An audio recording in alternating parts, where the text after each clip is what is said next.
Literally moved down there 2 weeks to the day before Hurricane Katrina. And so my wife quit her job in Michigan. I quit my job in Michigan. We sold one of our vehicles, we sold our house, so we went down with one car and had a moving company taking our stuff down. I had orientation, and so the day of Hurricane Katrina was my first day as director.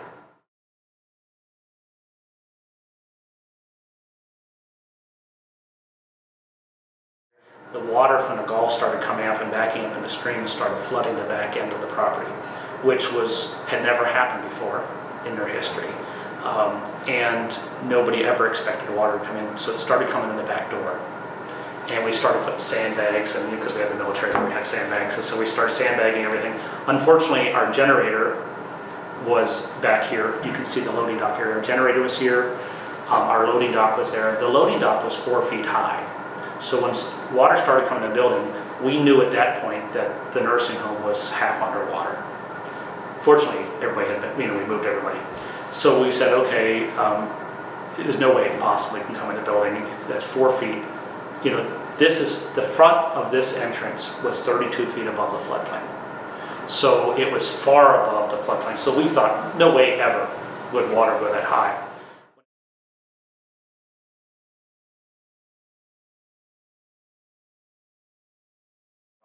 The last person we carried up the steps, I was waist deep in water, he was chest deep in water. He was probably almost 300 pounds, and so we kept him for the end because he was so big and he couldn't walk.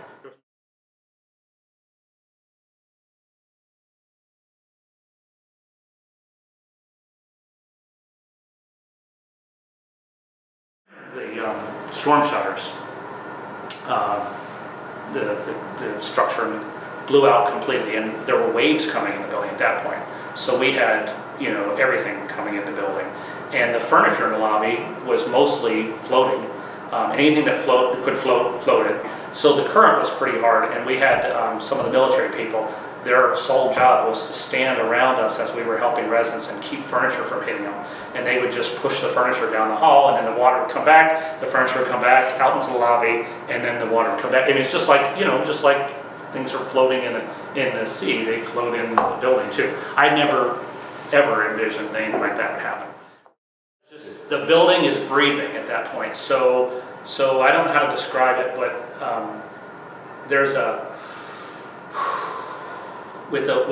because it's almost like the building is breathing, because now remember there's 75 windows or so busted out, and as the air kind of tunnels through that, it makes loud noises, and so there wasn't a whole lot we could do. So literally we went to bed. I mean, we laid down in the hallways and people went to sleep, because by that time we had been in preparation mode and going through this for probably 20 hours. About 10 minutes after it got light outside, as we started having residents come out, a armored personnel carrier rolls up with a guy with his helmet on and this little communication thing, and he sticks his head out, looks around, and I kid you not, this is the weirdest thing.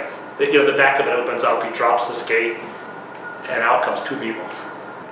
I had no idea what they were doing there. I mean, because we didn't understand the scope of the devastation. We thought, localized, it's really bad here, but other parts of the city are okay. We just got the water from the Gulf, and the rest of the city is pretty functional. We had no idea of the scope of the devastation, that it was 150 miles of coastline that was devastated. We didn't have a clue, because your mind doesn't let you think that. So we were trying to keep our in perspective, and it was bizarre to have a armored personnel carrier roll up.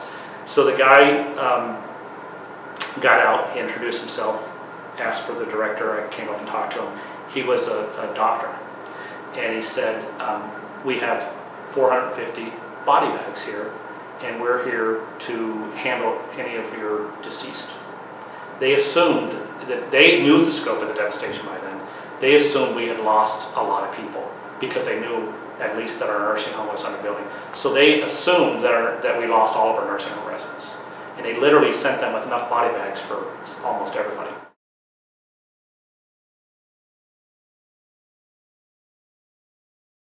Everybody thinks, oh, you get a good job, you have a nice house and do it.